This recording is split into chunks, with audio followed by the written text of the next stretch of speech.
One of the biggest memory tips I have for my concussion patients is to slow down. My name is Hillary. I am a licensed certified speech language pathologist who specializes in concussion and cognitive rehabilitation. Barry's just over these apparently. He wants to go for his walk. So I'm gonna make this one quick. Slowing down.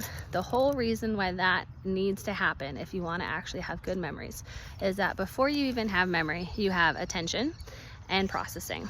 And you have to pay attention to something and then process it in order to remember it. So 99.9% of patients who have concussions also are slower to process. That's not a legitimate figure, but pretty much anecdotally speaking is true.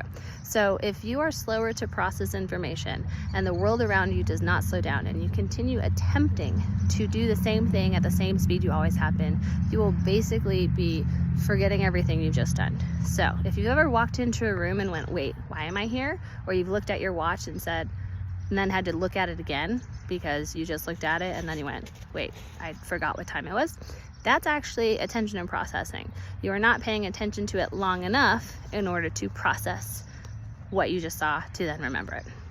So you have to slow down to support the reduced capacity in processing speed. There are some easy ways to do it. The first thing you can do is to talk out loud. Self-talk is super helpful. No, you're not gonna look like a total crazy. People do it all the time.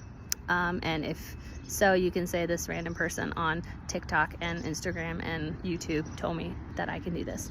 But the slowing it down means that you not only say it, which you can think faster than you speak, so that slows you down. You also get additional inputs. You think it, that's one input. You think it, you say it, you hear it, that's 3.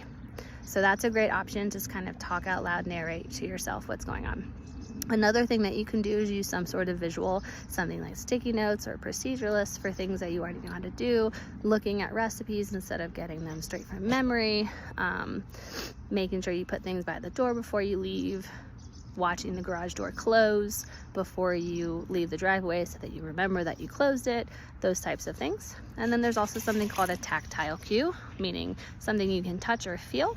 Tactile cue in this case might be, I can't remember if I've locked the door, so every time I lock the door now, I'm going to go ahead and kind of like jiggle the doorknob or try to open the door again and see if it's locked. So hope this helps.